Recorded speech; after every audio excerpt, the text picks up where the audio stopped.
Want to learn how to nail that interview? I'm going to show you how in this video. Stay tuned. Hello everyone, I'm John Episcopo, author of the book Dream Living. It'll be out this coming December on Amazon. It's a book that's about living the dreams that you were meant to live. It's a great one, check it out. So what qualifies me to talk about this subject?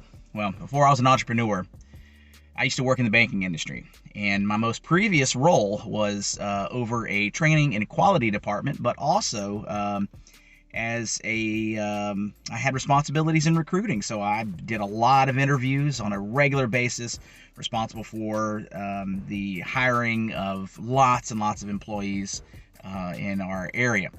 And secondly, as an entrepreneur, we do interviews all the time. I see things that are good, I see things that are not so good. And I want to talk about that in this video today.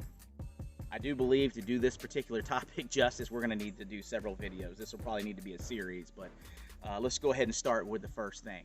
You need to find one thing in particular that you can wow them in the interview. Okay, you need to be there. There are things that are important. Your resume, and I'll do a video on that.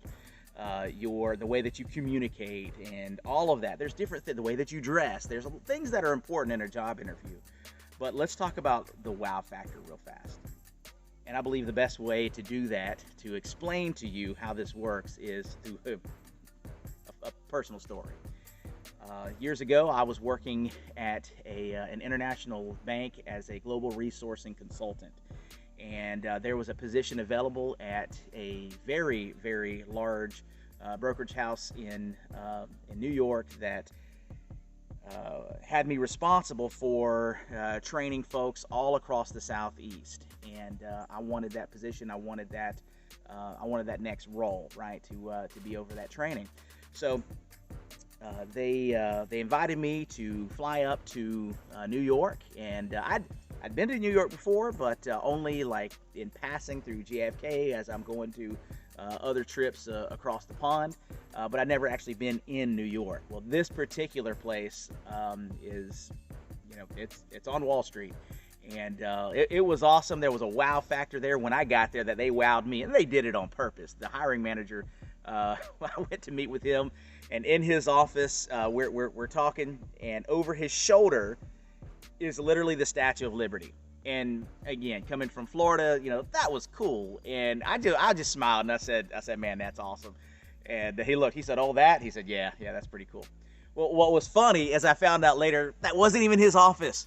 He was doing that on purpose. He wanted the wow factor for me, or for the candidates that were coming in to work for this particular position. It was one of his friends, a co-worker's office, that he borrowed for the interview. So I knew I really needed to make a good first impression. I'm not educated in the industry. I've always done my or gotten promoted due to hard work, dedication to the position, common sense, and some other things that I'll reveal in other videos. Don't worry, I'll make sure that we talk about those things. But I knew I needed to separate myself, and there was kind of two things at once. There were competing issues, if you will, that I had. One was I wanted to distinguish myself, and two, I really had a deadline for a project that I needed done at the job that I was currently on. So I took this was just a day trip, right? It was, a quick trip. I was going to have lunch up there in New York, and meet with the hiring manager, go through the interview, and then fly back to Florida that night. But I still had work to be done, so I brought my laptop with me. And I got there. I met the who would be my direct manager, and then the manager above her, and the manager above him. And I met all those people. I met the other candidates. They brought us all in together, and everyone was talking and everything, and they said it would be about another 45 minutes, so people were just kind of talking. I'm not an extrovert. I'm an introvert. I'm someone that is not, I can speak in front of people. That's not a problem. I'll speak in front of hundreds of thousands of people. Not an issue at all. But you get me in a small group setting like that, and I kind of clam up a little bit. And so I thought the best thing that I could do right now is get to work on my other job. So I pulled out my laptop and just started working on this piece of material that that was for this project. And one of my managers, or the hiring manager's peers, walked by. Oh, that was my dog. She was clearing something out of her throat over here. She looks to be okay. I'm not going to edit this out because I think it's hilarious, but she's good, just so you know. But this project manager came by, and she looked over my shoulder. She said, "Are you working while you're here at this interview?" I said, "Yeah, I got to get this done. This is a project that's needed, and time's ticking." And she's like, "Do you mind if I look real quick?" And I said, "Well, this is confidential information at another financial institute." I said, "But you can see this one part," and she did. There was nothing that would be compromising or anything like that. It was just one little section that I'd written for this training material. And she's like, that's actually pretty good. I appreciate that. Thanks. And then I could hear her talking to her peers. And of course, word got out to the hiring manager. So I finished my what I could do in the moment, and I put the laptop back in the bag and everything, and had my interview, and we did our thing, and I went back. By the time I got back to Florida, my phone rang, and I was offered the position. It was an awesome thing. The big piece, I believe, was bringing my laptop and doing work from my current job.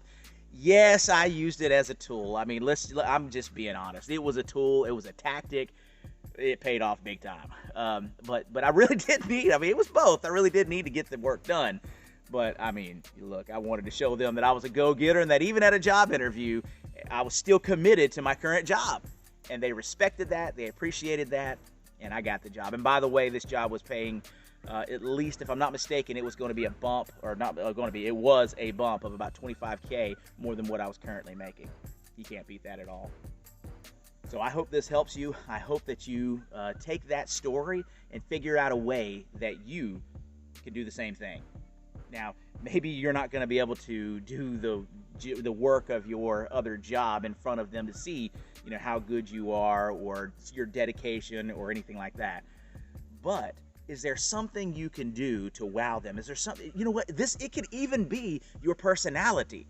You may have an amazing personality, and right now the people that are in the role that you're trying to apply for have got terrible personalities. They've got drama issues. They're causing problems all the time, and they're not solutions, and you are a breath of fresh air.